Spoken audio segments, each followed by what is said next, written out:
Hello and welcome to After the Headlines. I'm Sarza. The energy situation in Bangladesh has become very tense. Long queues at petrol stations, panic buying, rationing, and in one tragic case, violence. A 25-year-old died after an altercation with fuel station workers during a dispute over refueling. Police detained several people after the incident.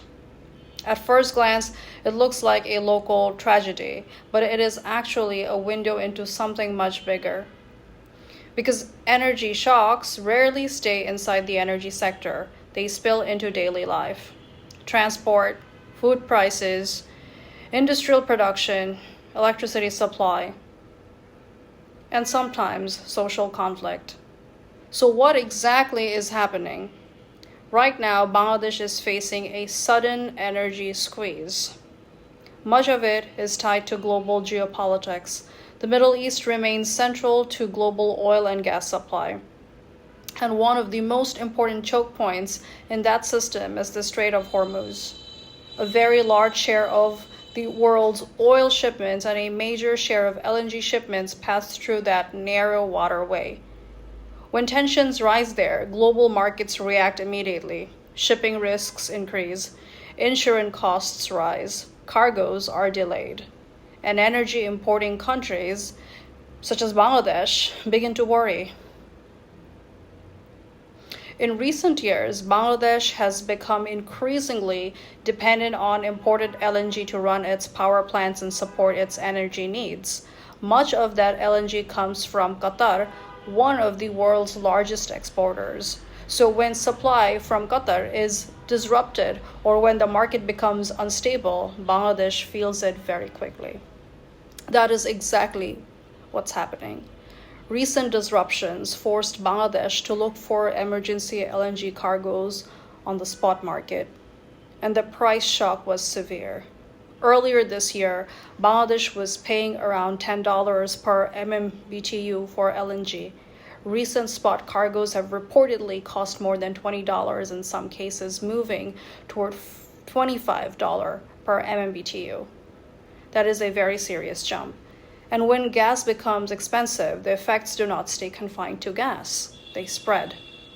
Electricity production becomes more costly. Industrial operations face pressure, and fertilizer plants become vulnerable. In fact, Bangladesh has already shut several fertilizer factories in order to preserve gas for power and essential supply. This is why energy policy is never just technical, it is social, it is economic, and very often it is political. Now let's talk about the domestic side.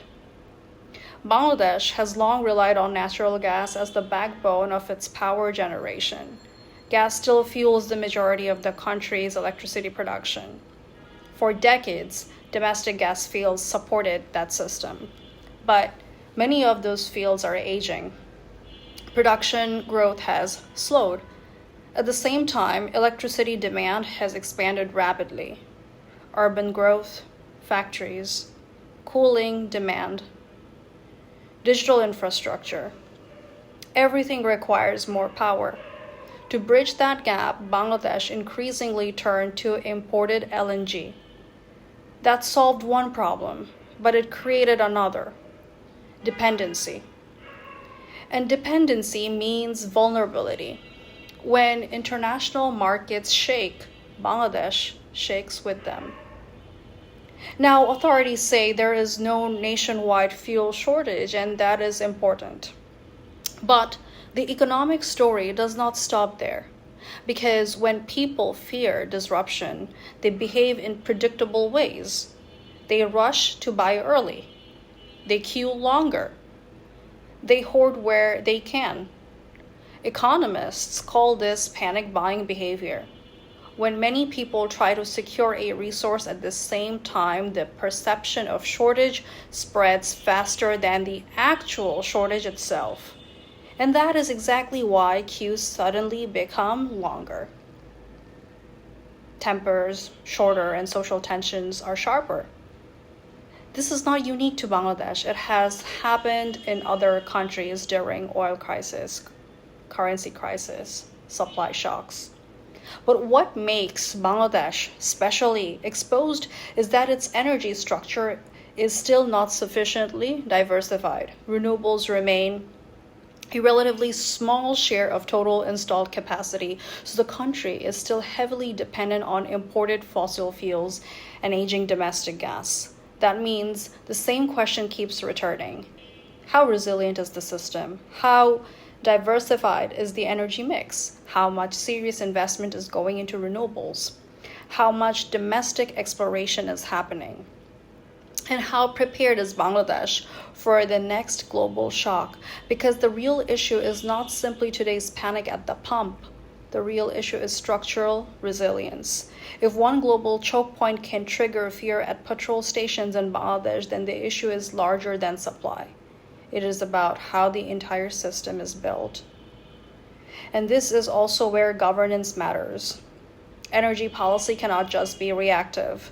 It cannot be limited to price adjustments, temporary rationing, and public reassurance. Those may calm the moment, but they do not solve structural problems. The structural problem is that Bangladesh remains deeply exposed to global fossil fuel volatility. And until that changes, moments like this will keep returning. Different trigger, same reaction. So the death of the fuel station should not be understood only as an isolated incident. It should also be understood as a warning that energy insecurity can become social instability very quickly. And that global oil politics does not stay in diplomatic rooms or shipping lanes.